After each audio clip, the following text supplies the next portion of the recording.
How do we design a zero-net energy home for the middle-class American? This is the main question our team asked ourselves when approaching this project. Our team is Studio Zero, and we are composed of 8 engineering students from the University of Wisconsin-Madison, 19 architecture students from the University of Wisconsin-Milwaukee, and 2 faculty, Professor Michael Cheadle and Professor Mark Keene. Our solution to approaching the affordable Z&E home was to create a series of production homes for the upper Midwest.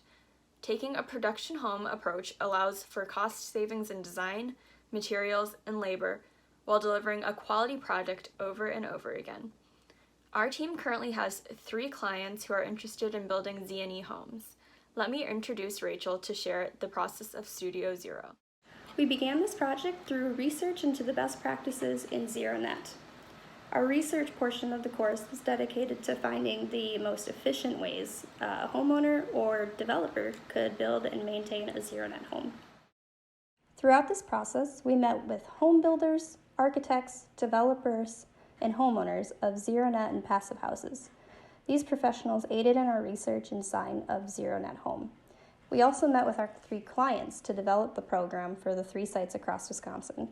After meeting with these clients and getting insight into what they desired for their new construction net zero home, we began designing a schematic catalog of homes for them, as well as regional home builders. Let me introduce Ryan to talk about the process of our engineering peers at UW-Madison in their capstone year of engineering. Thanks, Rachel. Now, from an engineering perspective, my team and I at the University of Wisconsin-Madison began researching net zero homes on the market, specifically in those of Climate Zone 6 in which Wisconsin is located. We began finding similarities and differences in each house. So then we began primarily focusing on the airtightness of the home and the R values associated with the walls. The first thing our team was tasked with was determining a wall section.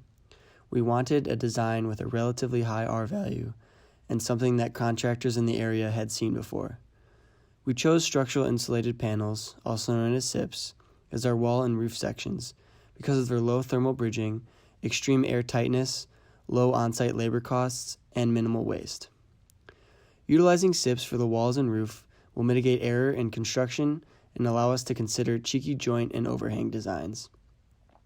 The SIPs utilized will be sourced from Fisher SIPs in Plymouth, Wisconsin, allowing for a quick, easy local delivery and assemble for our house. After establishing our vapor, air, water, and thermal barrier, we began running simulations into REM rate to determine areas of the design that needed improvement. Then, the remaining energy at the end of our design was the required on-site energy generation needed from the photovoltaics. With help from Joe Nagy and Andy Cook, local professionals at Focus on Energy, we were able to greatly improve the REM rate energy simulation for our design. This helped us make adjustments to our house design and mechanical equipment selections. We then looked into the photovoltaic system, which came out to be a 6,400 watt PV array. I'll send you back to Rachel to describe the form-making principles of the competition house from our catalog of homes. This specific production home will be located in Verona, Wisconsin, a sprawling suburb outside of Madison, which makes it an ideal location for a family. The site is located on a south-facing address in a small developing suburban neighborhood with parks, grocery stores, and public transit within 10 minutes of one another. The lot is 60 feet wide east-west and 90 feet long north-south. We had to make the house a tight rectangular shape. The south facade roof is oriented to fit 20 solar panels, 14 on the 12-12 main roof and 7 on the 4-12 porch roof. We did this to allow more solar energy to be utilized in all seasons. The overhangs from the roofs control unwanted solar heat gain in the summer and create more exterior living spaces to take advantage of warm seasons when we can. The interior living space reinforces connected living. The Golden family liked the idea of this open floor plan and the idea of a vaulted living room with a second-floor balcony overlooking the space below. This makes the small 1,650 square foot house feel larger than it is and circulates the energy throughout the house more with less closed-off spaces. The layout itself is a service or serb style, also visible in the form of the exterior, where the house breaks up in volume. The functional living is on the east, main living on the house is on the west, and bedrooms lean towards the southeast of the home, while the kitchen, bathrooms, laundry rooms all lean towards the north. The east side of the house has a master bedroom on the ground floor and 2 kids' bedrooms upstairs. This allows for morning sunrise to wake the house. The kitchen and vaulted living room will then catch the evening sunsets, warming those spaces and shedding light at times the family is more together in one space. Next, I'd like to introduce Riston to talk about the mechanical system and details diving further into the design of the house. Thanks, Rachel. For this project, our team researched a variety of different ways to heat and cool the house, such as using ductless mini splits, air source heat pumps, and a dual fuel heat pump. However, after comparing the upfront costs with annual savings, we decided that a dual fuel heat pump would be a great option for this home. This system consists of an indoor unit containing a heat pump and a furnace, and an outdoor unit containing the compressor. The heat pump will warm the house using a fan and the coolant cycle until the outdoor temperature reaches about 35 degrees Fahrenheit. And below this temperature, a traditional natural gas furnace from the indoor unit will take over and heat the home. This way, we can take advantage of the high coefficient of performance that the heat pump offers, while also using electricity generated on site with the solar panels on the roof, while also still being able to effectively heat the home in the winter with the backup furnace. Other strategies that we looked to utilize in this home to reduce load included creating as continuous thermal and air barriers as possible, using energy efficient LED lights and appliances, and recovering what would be lost heat with a drain water heat recovery fitting and an ERV. The ERV will also play a role in maintaining proper humidity levels, which can be controlled with the ecobee smart thermostat specified in the report. Here are some 2D diagrams showing how a drain water heat recovery system or fitting and an ERV will work. On the right, we see a drain water heat recovery fitting schematic. It is essentially a heat exchanger between incoming cold water from the city and outgoing drain water from sinks or showers or whatever else. It is connected to your plumbing system as seen on the left, where the wastewater travels down through the middle of it and the incoming cold water from the city basically coils around it and leads to your water heater. How this works is the heat traveling the heated water traveling out from your waste drain transfers through the walls of the fitting and preheats the incoming cold water from the city. And according to manufacturers, it can preheat your cold water up to 25 degrees Fahrenheit under equal flow conditions. Next, we'll take a look at the energy recovery ventilator. This piece of equipment works very similarly to the drain water heat recovery fitting, though using air instead of water. So basically how it's going to work is all the exhaust air, which will be coming from bathrooms and the hood range above the stove, will be ducted to this piece of equipment, which will likely be located in a utility room near the indoor unit of the dual fuel heat pump system. Here, heat and humidity will be transferred from this exhaust air to the outdoor air that will be coming in and eventually heading to the indoor unit of the dual fuel heat pump system. This basically will pre-treat this air with heat and humidity to equilibrate it closer to what the air in the house currently is. And this piece of equipment is great for places with dry winters and short humid summers, which is that of the climate in Wisconsin. So that is why we chose this piece of equipment for the house. And on to Terry now. Throughout the semester, our studio worked collectively as similar to an architectural firm. We worked collectively moving through schematic designs into design development, and eventually everyone in the firm produced their own set of construction drawings. These drawings were used to produce a catalog of homes where every firm member was responsible for creating their own unique variation of a production home. Working closely together again, similar to a firm, we created graphic standards and made firm-wide decisions on products and specs as we moved through our design sets.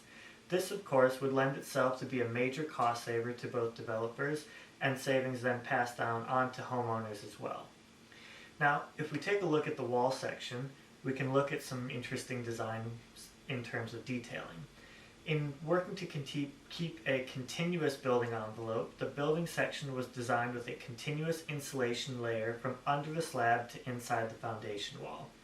Moving our way up, we decided to use SIPs construction, which are anchored similarly to typical 2x construction, with blown closed cell insulation under the floor to, again, reinforce our continuous envelope.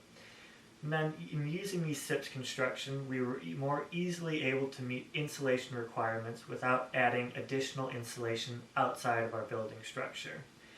And the use of energy efficient wood frame windows with double pane insulated glass gave way to using more sustainable, more easily recycled products as opposed to typical PVC framed homes.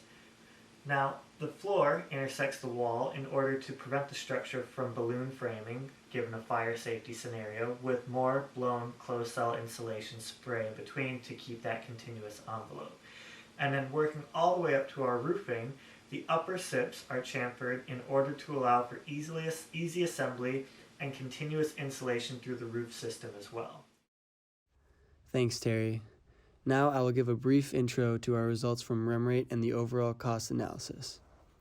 After inputting all of our data we had for our home, we achieved a HERS score of 10. Now this is no zero, but when compared to the average HERS score of 59 for Wisconsin, we succeeded. It's an achievable value at an affordable price. We were also able to calculate the annual energy usage report, which gave us the distribution of energy that the home will likely consume in each of the following categories: heating, cooling, water heating, lights and appliances, our credit for photovoltaics, service charges, and our totals. With the installation of a 440 square foot, 6.4 kilowatt solar panel system, we can see that on average, the home is estimated to have a monthly energy bill of as little as $27. This comes out to about $320 per year. However, this number does have room for improvement. The clients could potentially add more solar panels, lower set point temperatures, use less plug loads, etc. I'll now hand you over to Riston to finish explaining our net zero analysis. Thanks, Ryan. Like Ryan said, the annual energy bill for our home design lies somewhere in the range of $320. This is significantly lower than a typical Wisconsin home.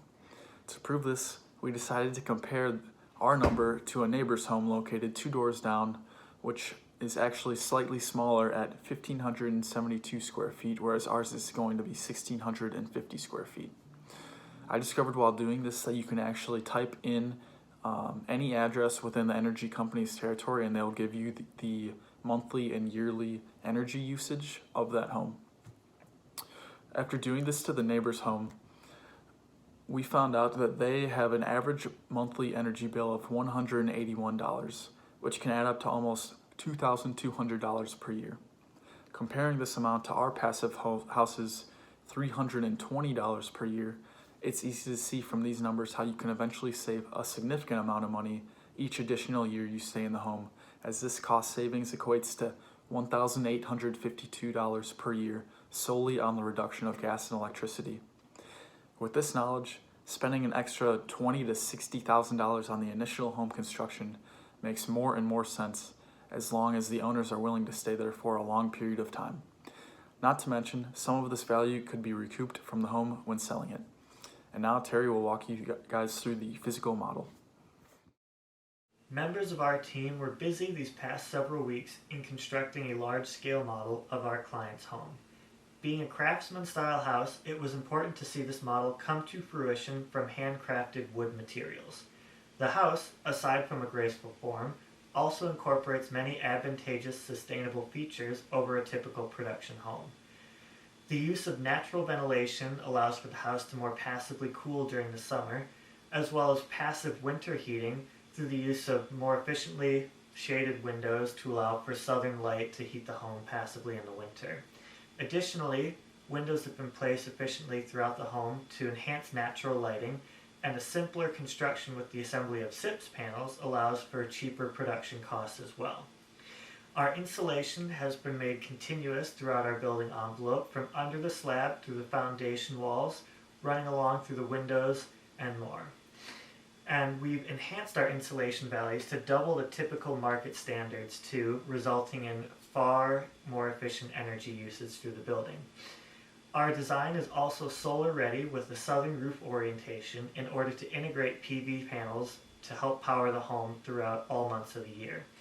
Our engineers were busy as well in organizing energy and heat recovery in our ventilation systems.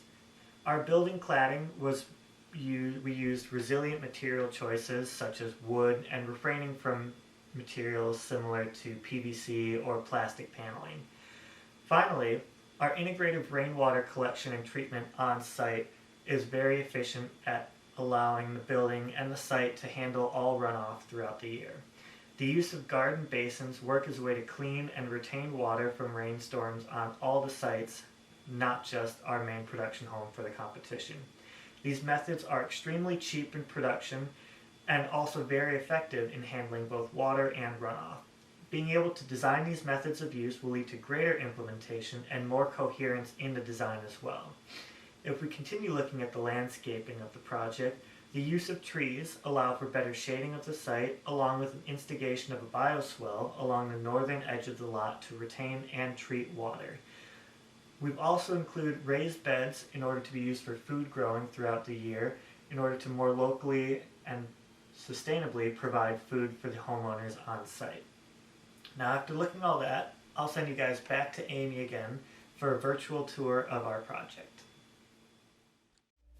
Our team thought it would be a good idea to take all of this scholarly research we've conducted over the past year to curate a book with the best practices for net zero home building in the upper Midwest. This book is intended to give general knowledge to home builders and prospective homeowners that are interested in building a net zero home. We have also uploaded this book as a supplemental tool for this design competition.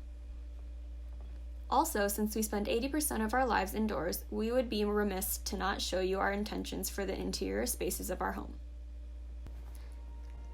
Thank you for listening to the Studio Zero presentation.